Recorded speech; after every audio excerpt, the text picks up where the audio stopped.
Benjamin Netanyahu is encountering some obstacles in setting up Israel's next government. The Likud party head meeting with far-right leader Bezalel Smotrich in Jerusalem a short while ago amidst reports that he could be the next finance minister. Smotrich had wanted to be defense minister, and there was much speculation that Aryeh Deri, the head of the Shas party, would take the post of finance minister. Meanwhile, Jewish Power Party leader Itamar Ben-Gvir wants to be the public security minister, and those reports out of Israeli media also suggest he may well get that post. But there are also reports his party is angry it won't get the ministry for the development of the Negev and the Galilee, and that the religious Shas party would take that portfolio. Netanyahu is trying to negotiate agreements among a bloc of right and religious parties to set up a right-wing government following their victory in the November election. So for more, Batya Levinthal is in Jerusalem with the latest. And Bezalel Smotrich wanted to be defense minister. There was outrage in many circles over that possibility. Now it seems he could be finance minister. What is confirmed, and where would that leave Aryeh Deri?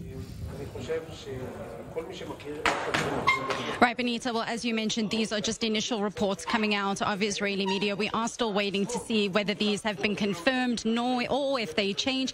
But the reality on the ground is as simple as this. It is a game of compromises and not zero-sum. It seems like there is something for everyone. And that's very much what's been happening here at the Knesset. As you mentioned, Benjamin Netanyahu has been in meetings with Bezalel Smotrich, and those meetings are currently still going on. We saw earlier Benjamin Netanyahu entering just on the right of me here, a room where he was entering coalition talks. We don't necessarily know with whom he was meeting because we only saw him and Likud members actually going into the room. But it is evident that these are compromises that are being made. Aryeh Deri, it's going to be interesting to find out what his reaction is. As you also mentioned, also vying for the finance ministry. Aryeh Deri has already had the interior ministry position, and so giving this position to him once again is likely based on skill and experience, but it has to come with some other compromise that he is willing to accept in order to be able to bow out and give such a position to what's in a sense not necessarily a rival, but definitely a different faction, as opposed to securing that for his own party. And so that's what we're seeing on the ground now, but still waiting to find out whether these reports can be confirmed or whether they end up changing as the hours progress. Important to stress that these are just reports at this stage, but according to those reports, it seems that Likud gets to take that all-important defense ministry. Who is being tipped there? Who is it likely to be?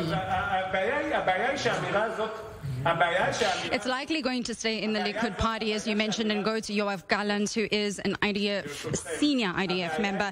And so while he may have missed out on the chief of staff post a while back, it seems like this would definitely be a personal win for him, but also a win for Likud, and also a way, in a sense, of appeasing their American allies that this is going to be a portfolio that they can work with in the future. You have to remember that the Americans were quite concerned about someone like Bezalel Smotrich coming into this defense ministry role and holding that portfolio.